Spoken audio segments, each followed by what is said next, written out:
Good evening and welcome on back for another episode of From Day One. Art Bell is waiting right on the other side of the bend. So without further ado, let's get that rocking and rolling while we grab our items in the mailbag. As the old saying goes, from the 25 time zones in the great American Southwest, Art Bell's guests tonight are Jay Weidner and Stanton Friedman. Weird topic tonight. Did man really go to the moon? That's tonight on Midnight in the Desert as we march through Dominion. And now here's your host, Art Bell. From the high desert and the great American Southwest, I bid you all good evening, good morning, good afternoon, wherever you are in the world. Every square inch is covered by this program. Midnight in the Desert. I'm Art Bell, and it is a strange-looking night in the desert tonight. All right, for the program, there are only two rules, and I think I'll do it backwards. One caller per show and no bad language from any of you. That's it. Our rules are simple. No bad language. Don't need it. Only one call per show. I want to thank everybody as usual. Telos, the incredible sound we've got. Thank you, Joe Talbot. Telos. I'm telling you guys, if you haven't tried earbuds yet, I keep getting these messages from people who say, I finally took your advice, Art, and tried earbuds, and oh my God. It's that good, really, honestly. Keith Rowland, my webmaster forever. My new producer, Heather Wade. All of you who listen to the Bellgab website. People who love Art Bell. Midnight in Desert. These are all sites that sort of chat about the show to one degree or with some language or another. The stream guys who get it to you, lv.net, who gets it to stream guys. I can't think of a better way to put it. And, of course, our sales guy, Peter Everhart. All right, a couple of items and then off to our show tonight, which should be something with the Honorable Jay Weidner.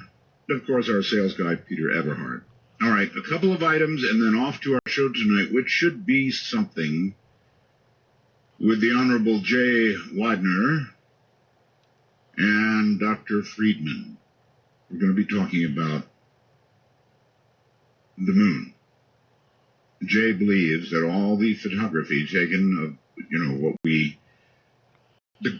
what easily said, the greatest accomplishment of mankind to date, walking on the moon, right? He thinks all of it was photographed, and it's all false. And so we'll talk about that and other things, but that for sure. This should be at the head of the news. It's at the end of the news. A toxic algae bloom in warm water from California to Alaska. That's a big blob, folks. A vast bloom of very toxic algae off the west coast is denser, more widespread, and deeper than scientists feared even, folks. A vast bloom of very toxic algae off the west coast is denser, more widespread and deeper than scientists feared even weeks ago, according to surveyors aboard a National Oceanic Atmospheric Administration research vessel. This coastal ribbon of microscopic algae up to 40 miles wide, and get this, 650 feet deep in coastal areas, is flourishing amid unusually warm Pacific Ocean temperatures. Now stretches from California to Alaska. It shut down lucrative fisheries. No more shell fishing. This is serious stuff, and it's part of our changing planet. While the debate field is set for Thursday, Trump and Bush are in, Santorum and Fiorina out. Donald Trump has scored the top spot for Thursday night's leadoff debate of the 2016 presidential race, joined by former Florida Governor Jeb Bush, Wisconsin Governor Scott Walker, and 7 other Republican contenders. And for those of you who think that I played coming to America, and actually was dedicating it in some loving way last night. Well, you're all wet. That was tongue-in-cheek, folks, all the way. Only one more item, and then off to our guests. And this one you better pay attention to. I want you to go to artbell.com. I know you're going to think I'm kidding. I'm not. The fabled Bishopville, South Carolina swamp creature known as, Lizard Man appears to have surfaced once again Sunday afternoon. We've got pictures. Sarah, a Sumter woman who says she went to church with a friend Sunday morning, stepped out of the sanctuary to see Lizard Afternoon. We've got pictures. Sarah, a Sumter woman who says she went to church with a friend Sunday morning, stepped out of the sanctuary to see Lizard Man running along the tree line. So she did what anybody else would do if you weren't in shock, took a picture with her phone. She claims, quote, "My hand to God, I'm not making this up," quote, wrote in an email to the ABC News 4 newsroom. Very excited. Says they were about a mile or so from Scrape, Oregon, Washington swamp. Scrape, Oregon, Washington. Yeah, not Washington. Scrape, Oregon swamp. The site, or swamp, the site of a similar spotting of what also may have been a lizard man back in May. A man who has not to be identified submitted a short video, get this, of what he thought was the lizard man on Monday morning. Said he took the video in May while coon hunting, but kept its existence quiet until he saw reports of lizard man outside of a church. He said, "I saw your lizard man story. That gave me the courage to send you the video." It's quiet until he saw reports of lizard man outside of a church. He said, "I saw your lizard man story. That gave me the courage to send you the video." The man wrote, "Though my wife believes me that it's real, she said she'd be embarrassed that everybody's going to think I'm a loon, so I kept it secret." The man said he took the video in Scape or Swamp just off Camden Highway in Bishopville, wherever that is. In the 20-second video, the photographer ducks behind a tree, and you can see a dark figure with what appears to be a long tail walking about 30 or 40 yards away. The video stops as the figure appears turned toward the camera, and I might add that the cameraman does what I would have done. He gets behind the tree and then ducks down, still trying to get what he can. And then there's a still photograph, which is quite good, of the lizard guy. Now, maybe this is a guy in a suit, but we were talking about this last night, and it seems to me the last thing you would want to do is put on a giant lizard suit and go walking around the woods, where there are hunters, right? You just wouldn't do that. You're going to get shot. That's what's going to happen. So this may be the real thing. Make sure you see the still photograph because it is quite graphic. Okay, so once again, just so that you listen to the words and know that I wasn't actually dedicating this to Donald Trump, it was tongue-in-cheek. It was actually about everybody coming to America. If you listen to the words, it's rather plain, actually. I say, nevertheless, Thursday's debate is going to be worth the watch. Worth the price, if you listen to the words, it's rather plain, actually.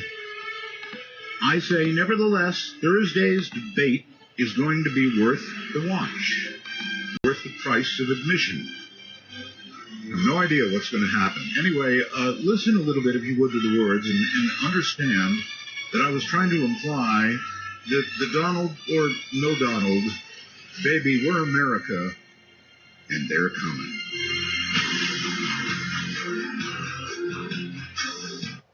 I don't think so. We don't need to be copyright striked.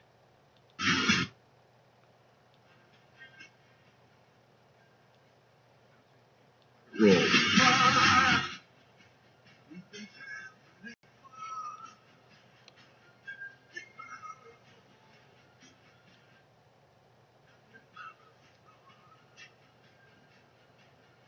We will return to them fully, though, once this does conclude.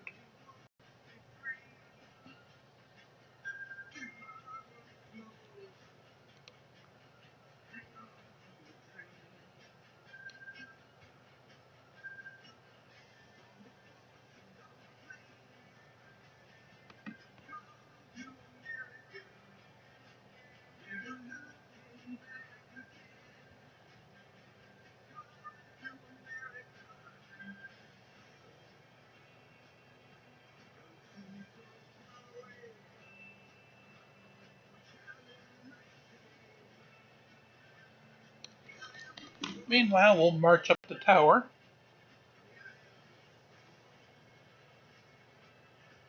Remember, tonight's guests include Jay Weidner and Dr. Stanton Friedman.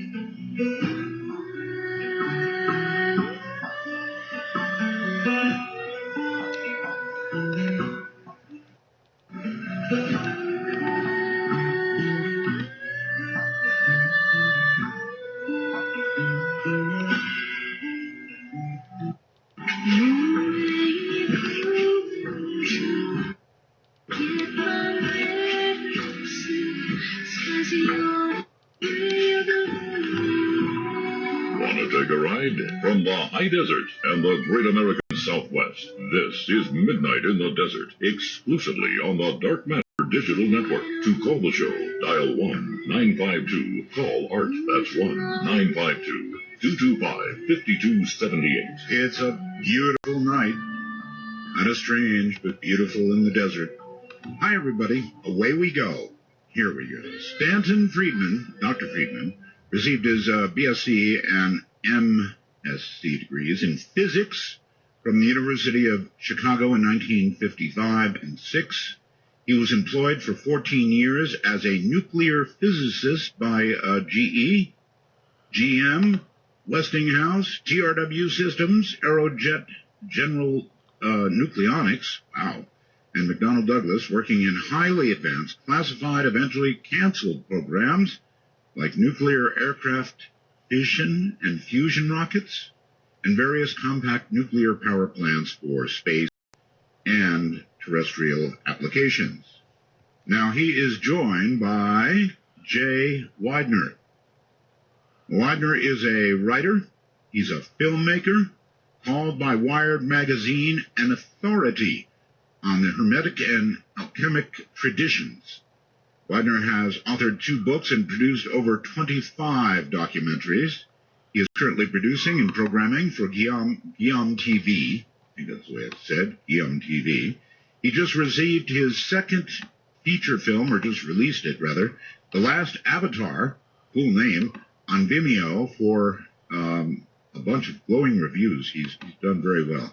So let's bring them both on together and say, I guess, first, Stanton, welcome to the program. My God, it's been forever. It's been a long time, and please don't call me doctor, because I don't have a doctorate, and somebody will give me a hard time. Well, when you're a nuclear physicist, it just sort of seems like you ought to be a doctor. All right. That would be nice. Stanton. Stanton it is. Anyway, it's great to have you back. It's been really a long time, hasn't it? It has been a long time, yeah. All right. Too long. Too long is right. Now, Jay Weidner. And Stanton, you're, of course, up in, I don't know, up north somewhere, right? Well, east. Fredericton, New Brunswick, Canada, 73 miles east of beautiful downtown Holton, Maine. At the end of I-95 is Holton. Well, that's east and north. All right. Jay Weidner, welcome to the program. Hey, thanks for inviting me. I've never had you on, so this is a first, and we're happy to have you. Where are you located? Boulder, Colorado. Boulder, Colorado. Okay. So we're all separated pretty widely here, actually. All right, so let's get right to this. To me, our going to the moon is America's crowning achievement. It's the crowning achievement of the world so far, really, in my opinion. Would either one of you disagree with that? No. No. All right, so see, we start with agreement. Now let's bust it up. Jay, I know you believe that we may have gone to the moon. You're not sure, I guess, right? Well, I can't say, but I mean, I have sources who've told me that we've been to the moon many times. Okay. Many times. Yeah, my premise is that the space program is much further advanced than they were letting us in on. Okay. And that Kennedy knew that Kennedy was shown in '61 some of the very advanced technologies that they'd gotten from the Germans. And we know this from an FBI document that where Marilyn Monroe told Dorothy Kilgallen that she had seen the alien stuff.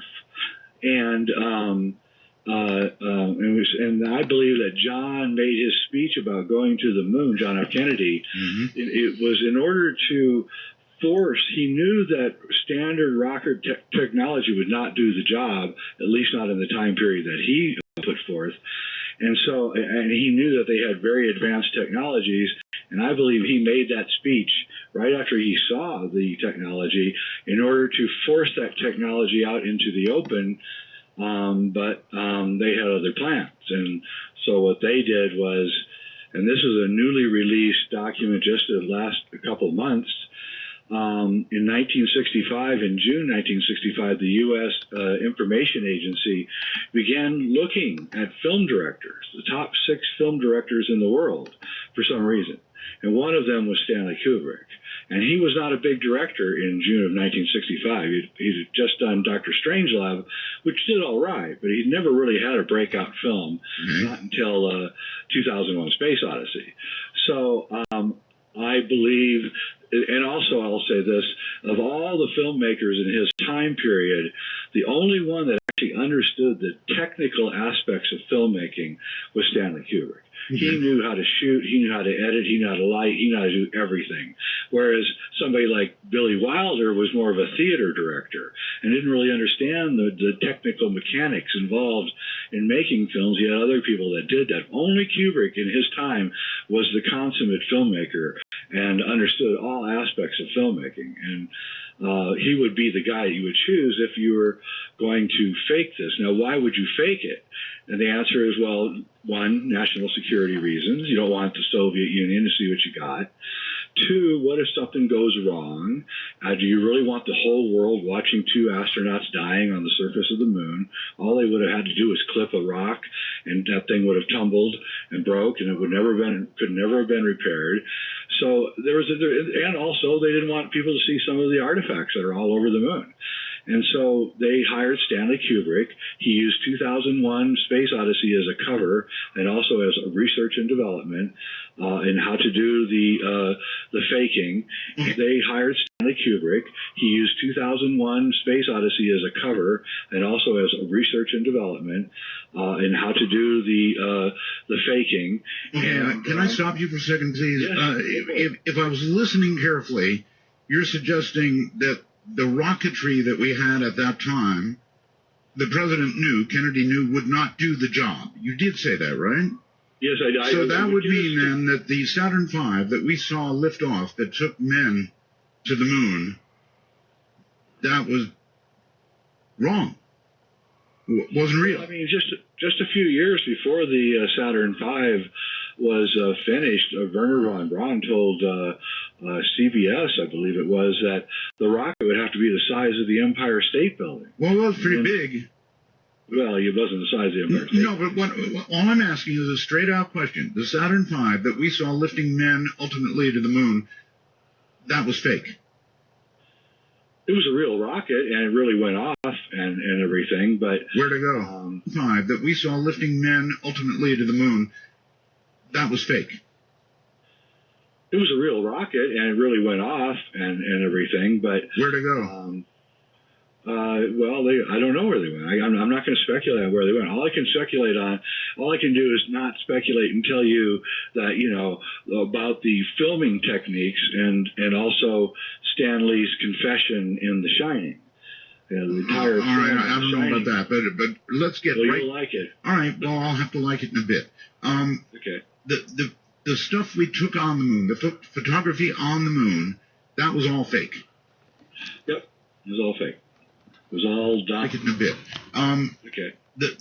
The stuff we took on the moon, the photography on the moon, that was all fake. Yep, it was all fake. It was all done in a studio using a technique called front screen projection. which is hardly anybody today understands what front screen projection is. Fortunately, I worked with it 30 years ago when I worked in Hollywood, and I know very well the fingerprints that front screen projection leaves behind, and every single Apollo image has the telltale fingerprints of front screen projection. All right, Stanton, feel free to jump in anywhere here. Well, yeah, I think I'm certainly in disagreement with a good chunk of that. I am not a filmmaker, and I am not going to pretend to be one. But there are several different questions involved here. A good chunk of that. I am not a filmmaker, and I am not going to pretend to be one. But there are several different questions involved here. One is technology. There's no question. My mantra is progress comes from doing things differently in an unpredictable way. And certainly when Kennedy made that speech, we hadn't yet built a big enough rocket. We hadn't spent the money. And one of the key things here is that there are a lot of stories going around about German technology, some of which I think are straight baloney. Partly because Hitler wasn't a nice guy. If he had figured out all this, look, I'm saying flying saucers are real. I've been saying that for a long time. But if Hitler's people had figured out how to make stuff like that, he would have used it. He wasn't a nice guy who said, well, we don't want to give a hard time to these nice guys over across the water. Not at all. He'd have used it. And so it's very hard to separate out the mythology. And I think there's a key point here that I didn't really find out until yesterday. And that is that I have a friend who had business dealings with the people at NASA Houston. And he was admiring some of the pictures that were around the waiting room, so to speak. And they made clear to him that, well, most of that talent isn't from what we got on the moon. It's what we did to it after we got the information back. And then it struck me that, I'm old enough to know how much technology has improved in our working lifespan. Compare today's computers with what we had in the 60s and early 70s. So you're saying they did touch up? You're saying what? Touch up? Well, yeah, enhancement, what do you want to call it? Compressing and all the technological stuff that we do today. Okay. It is very much fancier, if you want to put it that way. Of course. And we take it for granted. The kids don't understand when I tell them, hey, I wasn't allowed to touch a computer when I was working in the industry. What do you mean? Well, you filled out an input data sheet. Somebody key punched cards, and a girl went with a big reel of tape and the deck of cards up to the computer facility that you weren't allowed anywhere near, which used a tremendous amount of air conditioning equipment because it was vacuum tubes and stuff like that. And the next day or two, you got back output. But you didn't touch the computer? Come on, that's specialists. So what I'm saying is that whole world has changed enormously. Call it Moore's Law, whatever you want to call it. But the capability of straight photography, if you will, a funny way to put it, has changed drastically. And remember, the last Apollo flight was what, 1972? Can you imagine how much things have changed since then? So I can, but there's a basic thing that we're working with here. One of you is saying these pictures are all fake, and Stanton, you seem to be saying, well, maybe they're touched up a little bit, but they're the real thing taken on the moon, and there's even a lot. It's a pretty damn big deal, in my opinion. Either those are real photographs of what we did that changed the world, or they're not. They're not. They are. If you look at every art, if you go to any Apollo site where they have all the photographs, go to the photographs and begin looking, and you will see a telltale break in the horizon behind the astronauts. It's in every shot. the grain on the ground changes. It's a direct straight line right behind it, and you can see the granularity of the surface of the ground changes in every shot. That is a fingerprint, telltale fingerprint of the use of front screen projection. He perfected it in the 8 scenes in 2001: A Space Odyssey, which were all shot in a studio. Everybody in Hollywood agrees that nobody could do front screen projection like Stanley Kubrick. And Jay, I'm not a photographic expert, but what about what Stanton? What about? Okay, I'll take that from you. What about what Stanton said? What if that is an indication of somebody who has enhanced or done a little something with the photographs? Doesn't mean they're totally fake. It means perhaps they've been upgraded. Okay, so the way that front screen word. I like that. Okay. The way that front screen projection works is you have a stage, and then you have a screen that's behind the actors or the astronauts, and then you project an image that is front screen, not rear screen. Your rear screen is what they used to use in movies when they're driving the car and you'd see the streets going by behind the window. Oh, yes. It always looked a little fake and a little off. Right. And Kubrick hated it. He just hated rear screen projection, and he perfected front screen projection because you don't get that loss of about a half an f-stop in the background. Everything stays the same luminescence. And so he perfected it. And the thing is that every single scene in 2001 that uses front screen projection has this telltale line between the stage and the screen, and every single Apollo photograph also has the telltale line between the stage and the screen. So to you, that means it's all fake. Yeah, it is all fake. I mean, if you take the astronauts bouncing around on the moon, and you just put them in a video editing thing, and you speed them up by about 40%, they're walking around regular. They're obviously being shot in slow motion. Now, here's the thing. Kubrick could not fake, in 2001, he could not figure out how to fake slow motion very well, so he shot all the slow motion scenes in all the low gravity scenes in slow motion, because he couldn't really figure out what zero G would look like. Okay, can you answer this for me? Why would they fake it? If we actually, and you admit we might have gone to the moon, if we did go to the moon, then why fake the photography? Because of several reasons. One, we didn't want the Soviets to see anything that we have had. Two, if something went wrong, and we had 2 astronauts dying in front of the entire world on the moon from exposure, that would be very, very, very bad. Nixon was president. He would never allow that to happen. And,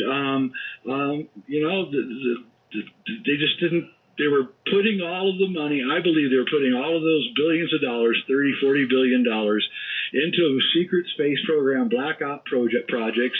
Everybody that was working at NASA was really working. They were really building things that were being used. Everything was real, but they decided that they would just show the fake, and that way they wouldn't have to show the real equipment that they really had. And this is not rash speculation. I mean, we have not gone anywhere hardly at all. In all these years, we're still driving around in automobiles that use a combustion engine from 100 years ago. Right. There is a glass ceiling, and they've Ben Rich of Skunk Works, right before he died, told everybody at this meeting that they were 50 to 70 years ahead of conventional technologies. All right, this was 20 years ago. All right, hold tight. We're at a break point, Stanton. You get it when we come back. I guess you've heard what he's got to say, and I've got more questions. This is Midnight in the Desert. I'm Art Bell, rocking the night away.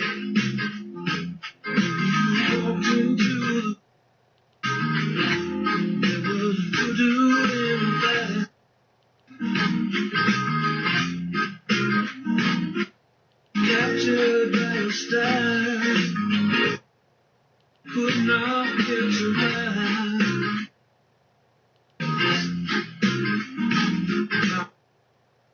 Helplessly.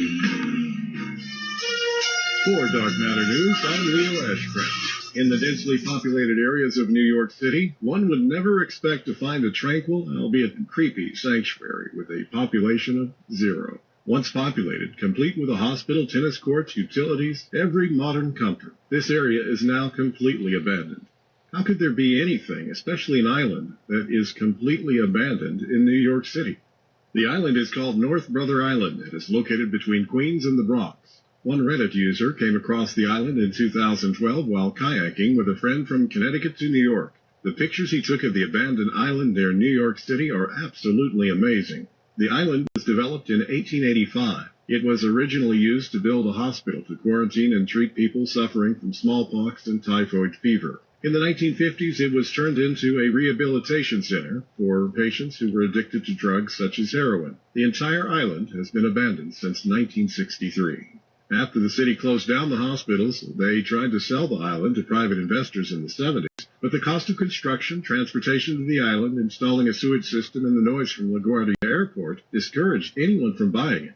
In the 80s, they tried to build a prison on the island, but scrapped the plan because it was cheaper to build in upstate New York. Would you be willing to wander this abandoned island? You can do it safely by viewing the many images at darkmatternews.com. The head of Iran's Cultural Heritage and Tourism Organization believes that in addition to economic sanctions, the West is launching another kind of soft war on the Islamic Republic. Speaking at a ceremony to introduce the nation's new meteorological department chief, Hassan Mousavi, said that he was suspicious about the drought in the southern part of the country. He went on to accuse the West of using technology to influence the nation's climate, saying sandstorms, droughts, and other extreme weather were the result of an unspecified method of war. Last year, Iranian President Mohammed Ahmadinejad accused Western countries of devising plans to cause drought in Iran. And Hassan Mousavi said European countries are using special equipment to force clouds to dump water on their own continent. Last night on Dark Matter News, we reported the sad news of the savage murder of the traveling robot known as Hitchbot. Hitchbot was traveling in Philadelphia after safely touring Canada, Germany, and the Netherlands. Today, footage of what is claimed to be the final moments of the traveling robot Hitchbot has been released. But there are suspicions of a cruel prank. Popular local vlogger Jesse Wellens, who was among the last people to see Hitchbot alive on Saturday, together with another vlogger, Ed Bassmaster, claimed Monday that he had acquired footage of the attack.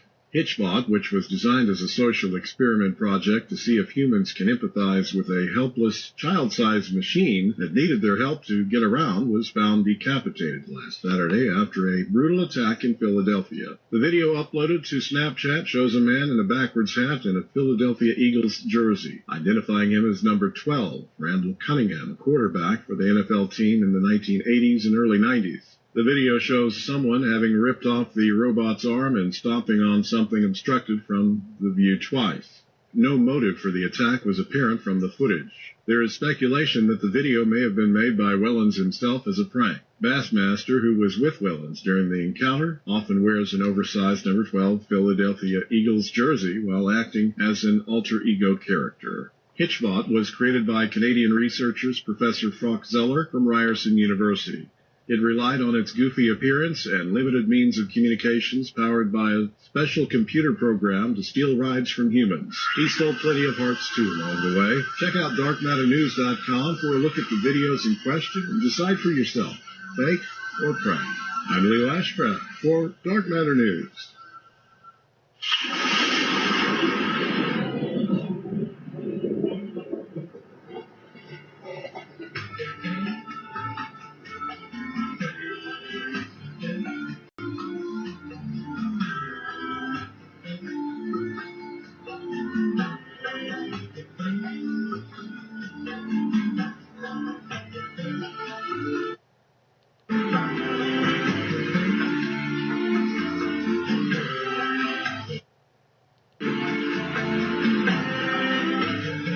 Take a ride?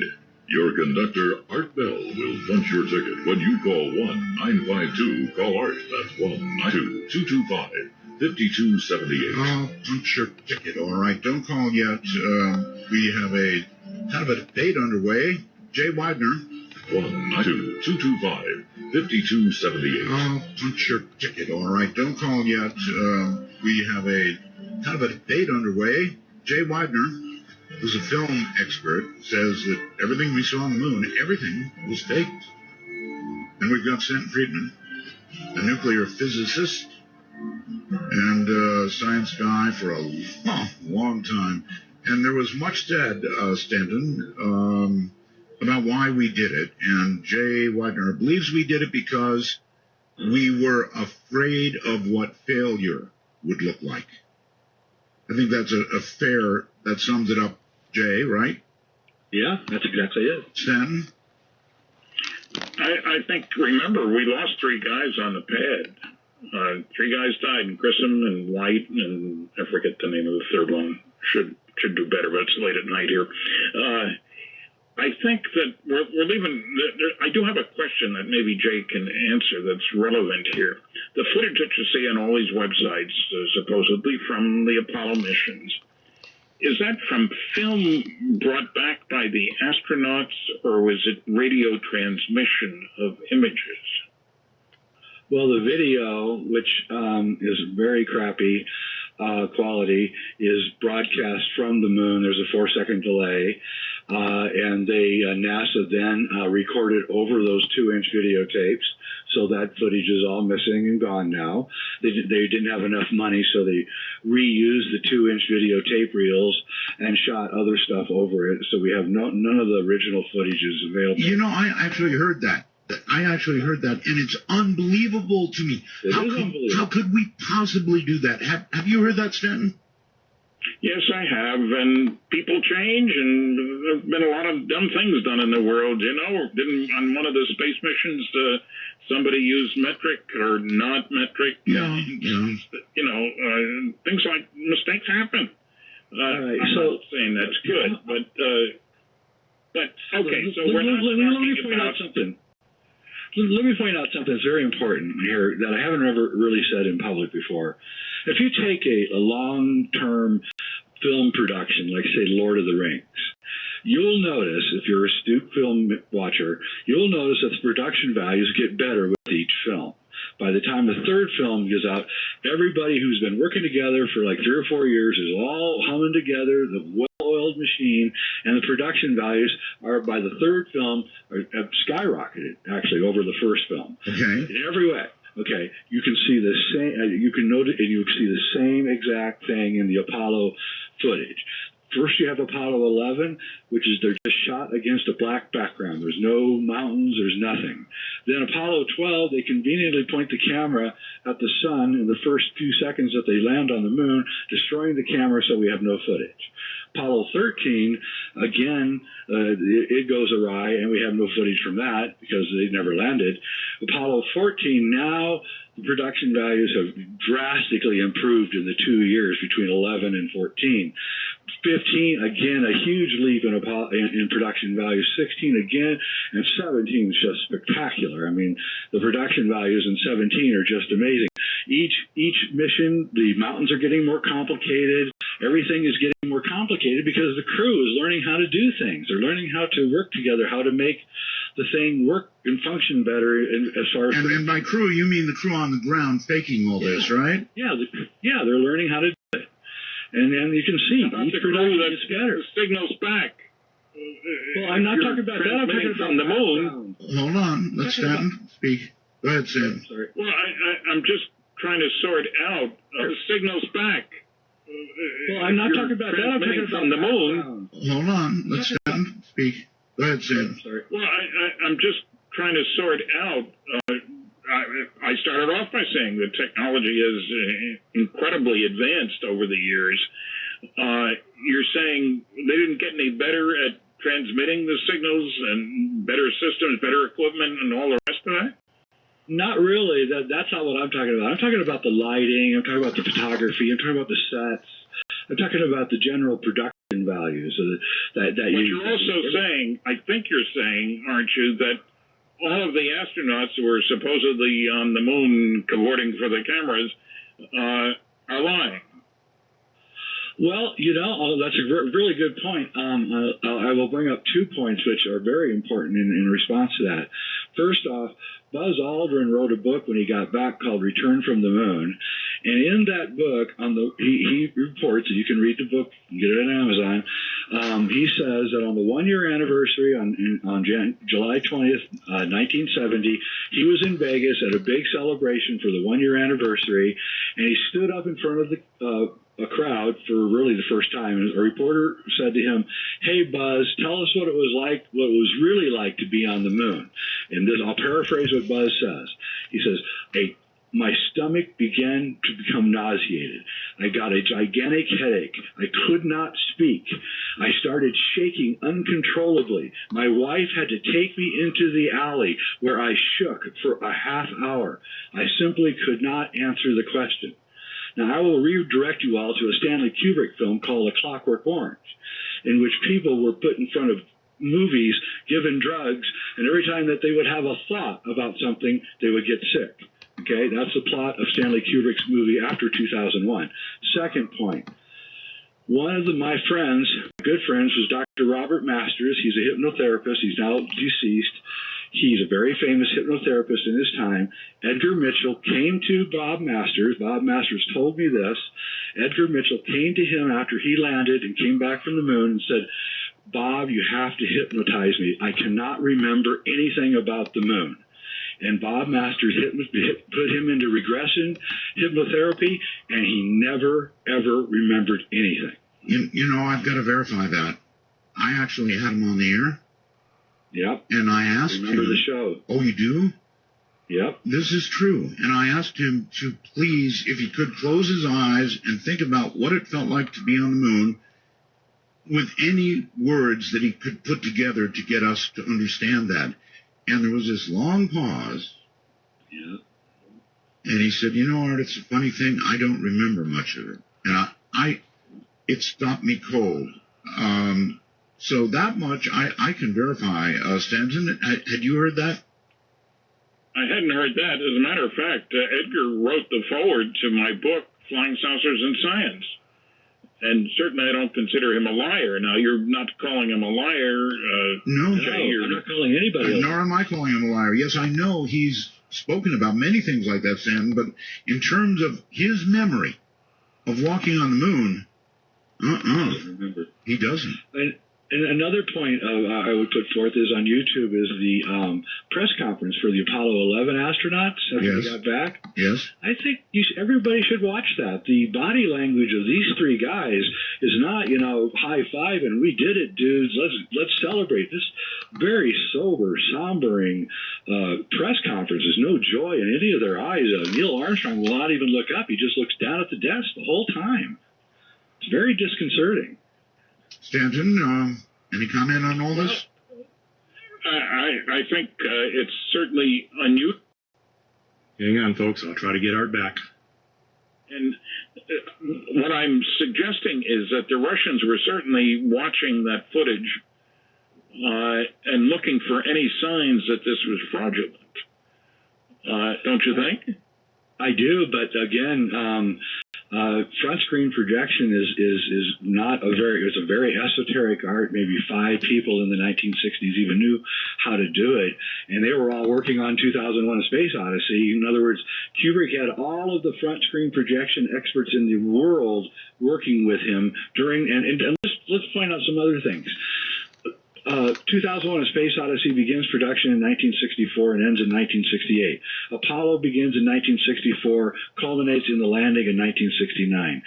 Fred Ordway is running the Apollo program, but somehow can find time to fly to London and be Stanley Kubrick's top scientific advisor on 2001: A Space Odyssey.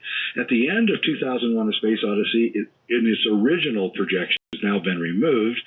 We're credit after credit, thank you, McDonnell Douglas and all of these high-tech aircraft companies.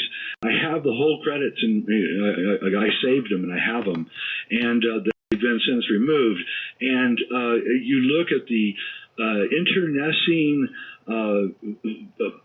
thing going on between the film 2001: A Space Odyssey and NASA, and it becomes fantastic. I mean, never in the history of filmmaking has anybody cooperated like this. And I'll end it with this. The head of MGM what is quoted as saying, I kid you not, in 1968, at the beginning of 1968, he is quoted as saying, "I have no idea what the budget for 2001: A Space Odyssey is, and I don't care." Does that sound like the head of a studio would say that? I don't know the heads of any studios. We're not giving enough substance to whether or not, the film on the moon was actually real. I mean, if the whole thing was faked, that would be a scandal of scandals. It would. Yeah. I don't know what I'm going to say. It just would be. It would blow everything else away if it suddenly came out that all that was faked. Now, I've got a question for you, Well, remember, Jay. we did leave stuff. There is stuff on the moon that was left to astronauts. Seismographs. There were rocks that were brought back, which are certainly moon rocks and not Earth rocks. Are you sure? I mean, the Yes. president of Denmark, he was given a moon rock, and now he's told that it wasn't even real. I mean, this over and over this is happening. How do we know they're really moon rocks? But by the way, I think they went to the moon, so that is really not indicative of what we're talking about. But So, Jay, you think we went to the moon. How do you think we went? I think we have very high advanced, and we have had for a while, very advanced ships that can get there rather quickly. And NASA I've talked. What are they using for propulsion? Yeah, what are they using? It's electromagnetic. That's what I was told almost 20 years ago. Quite a jump. Yeah, and furthermore, NASA, which is somebody high up. I used to work with Richard Hoagland a lot back in the early 90s. And because he alienated everybody at NASA, I could actually get people to Understandably. I could actually get people to talk to me that were higher ups, and they told me that they had electromagnetic drives back in '94. I was told that. Okay, Stanton, you're a nuclear physicist. If something like this was going on, wouldn't you have channels to know it too? Well, it's kind of funny. In my congressional testimony at the hearings about UFOs in 1968, a written testimony, I hear on the radio that the program was canceled. So, you walk in, they say, you realize we just laid off 5,000 people. That's not a good way to start a new job. No. And one of the things I did in the 3 months that they were kind enough to keep me there was a survey on government documents, a collection of information, a bibliography, if you will, using one key word, magnetoaerodynamics. And much to my amazement, I got 900 references, and about 90% of them were classified. Does that collection of information, a bibliography, if you will, using one key word, magnetoaerodynamics. And much to my amazement, I got 900 references, and about 90% of them were classified. Does that propulsion get us from here to the moon? No, it doesn't. That's what I was, because it creates an ionized air plasma. Meteors do it all the time. Right. Right. And so there was even a study showing if you went to Mars, when you came back, if you used magnetoaerodynamic control instead of retro rockets, you'd save weight. Of course, we haven't gone to Mars. Well, maybe somebody says we have. I guess some people are saying we have. Let's not take on Mars yet. Built cities. But Jay is saying we may have gone to the moon, but we did it with electromagnetic. And I would have Nazi technology. There's a difference between an artist's concept and a real photograph. And it's, in some ways, I guess that's what we're talking about, although I hadn't thought of it that way. And all kinds of proposals have been made for big money. And that's what they're looking at is artist concept, which is not the same as a photograph. And I feel that way about a lot of the so-called Nazi technology. They're looking at it, they were thinking about it, that doesn't mean they built it or were able to. There's a little thing called money in between in time. Maybe I should mention here that when I worked a long time ago at General aircraft nuclear propulsion department in Cincinnati. 1958, we spent $100 million. And that was the budget that year. And that was a lot of money in 1958. We employed 3,500 people, of whom 1,100 were engineers and scientists. Now, we're not talking 6 professors and 20 grad students. So there are a lot of, I'll call them huge programs that have gone on. The stealth aircraft, we spent $10 billion over 10 years, in secret, mind you. The A&P program, the data was secret, but the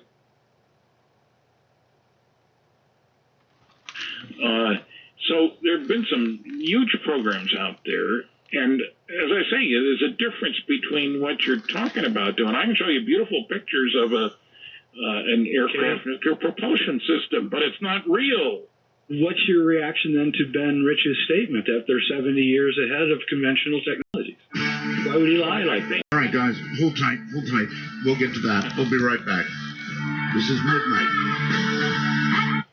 I apologize. I'm looking. This is all on the tape, and the voice you heard in Getting Garth Back is actually his webmaster, Keith. That happened there about 15 minutes ago.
Stanton Friedman. Stanton, I believe, whatever you want to say, go right ahead. Okay, the point was made that Ben Rich said something, and I've heard different versions of what he supposedly said, how many years ahead we are, and also that he said we could send E.T. home.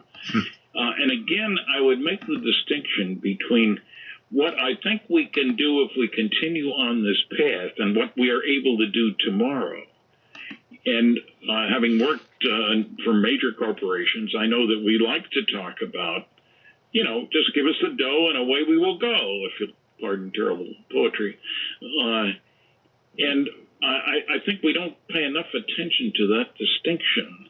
Did Ben mean that if we decided to open the money faucet, that we could do this, that, or the other thing? Or did he mean that if you want a ticket, you can buy one tomorrow?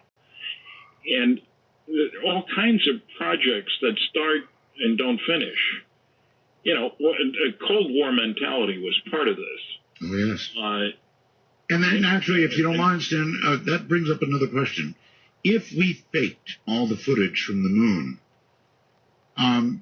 Jay, I'd be very interested to know, the Soviets, now the Russians really have some pretty good technology that rivals a lot of what we do. They would know it. Why wouldn't they blow that wide open? Well, they did, actually. Pravda was constantly saying that the moon landings were faked. Just nobody here was picking it up. I have the issues. Also, what people don't realize is that the Russians actually landed on the moon first, not us. Luna 4, I think it was, and it left behind reflectors for lasers and a bunch of equipment. And it wasn't manned, but it was there first, proving, of course, that you can go and land stuff without ever putting a human on the moon and get stuff and have it work. So, but the Russians were, in some ways, kind of. I don't know. They were impressed by what we were doing, but they didn't quite know how we were faking it. In fact, it was secretly completely hidden until. No, wait. Do you mean they were impressed? Do you mean they were impressed with our film capability, or they were impressed that we landed on the moon? They were impressed that they thought it was faked, but they were impressed, and they weren't sure how we did it. And none of these articles ever say how they faked it. They just say, oh, look at the shadows, they're uneven, and they point out all these other things. But nobody knew about the front screen projection until I uncovered it, only because I'm an expert in front screen projection. And that's when I found the tool that was used to create the fakery. And the lines are undoubted. There's no doubt. They're unmistakable. There's a line where the granularity of the ground actually changes along a straight line. And that is the telltale signal of front screen projection. Well, also, all right. This is a little unfair to Stanton because he's not a film expert. If it gets right down to the technical aspects of the film, then we should have somebody on who could dispute that if you're wrong. But certainly I can't, and I don't think Stanton can. Even the idea that you can. Even the idea that you can take 70 millimeter Ektachrome film through the Van Allen belts and be on the moon when you can't even take it through an airport detector without it getting fogged, the whole idea is just kind of absurd. I mean, Stanton, is that really true? I mean, could you carry film? Well, no, because radiation shielding was what I worked on for a number of years, and the role of the Van Allen belts here gets to be a sticky one. It depends on how long you're in and what you're inside of and all the rest of that. It's complicated. It's like some people, not tonight, but some people have made it sound to me as if they thought, gee, if you get exposed to radiation, you're going to die, you're going to get cancer right away, and all this kind of stuff. And people have a deathly fear of radiation. You can see that incidentally. On the recent flyby past Pluto, I watched a lot of coverage, read a lot, didn't see anybody talking about the fact that the energy source was a radioisotope thermoelectric generator, a little small nuclear device using plutonium, no less. And it'll run for another 20 years. It's already run for 10 years. And that's a remarkable accomplishment. Think about that. And I heard nobody saying, hey, the energy for this whole Pluto business is coming from a radioisotope thermoelectric generator. And we've used dozens of them in our deep space mission. For people who are wondering, why can't you use solar energy? Well, because the further away you get from the sun, the lower the energy intensity is. Sure. And, Pluto's a heck of a lot further than the Earth is from the sun. But I totally agree with you, Stanton, that people overestimate the effects of radiation. I totally think you're right on that. Their fear drives them, and I don't think that going through the belt is going to kill you. I don't mean that. What I'm saying is that sitting on the surface of the moon with your camera, with Ektachrome, film rolled into your camera, and it's 250 degrees in the sun above zero and 250 degrees below zero in the shade. How in the heck is that film going to maintain its stability? I mean, you can't put film into an oven at 200 degrees and it's just going to melt. And the whole idea is just, I don't know, it's just, as a photographer. Well, wait a minute, I thought you said they sent back television signals. Television may be the wrong word in this case, but... okay, so they were sent back, radio waves were sent back. And what happened with the film? Supposedly, I don't know. Oh, the film, there's two different things we're talking about. One is the Ektachrome film that's in the still cameras that they have on their plate. And then the video is sent back via, it's a video camera that sends the signal back to Houston, or actually to Australia. And so they're two different mediums, is what All right, and we'll leave that there to pick up tomorrow night. I will, during the day, see if I have a better copy to find out whether or not that was just specifically how it was transmitted or just on my particular copy. But until then, as always, please make sure you do like, share, and subscribe. You be kind to one another and release the Kraken, as we will continue to march here from day one. Till then, have a great night's sleep, enjoy your overnight, and we'll see you tomorrow. For those of you who are mothers, happy Mother's Day.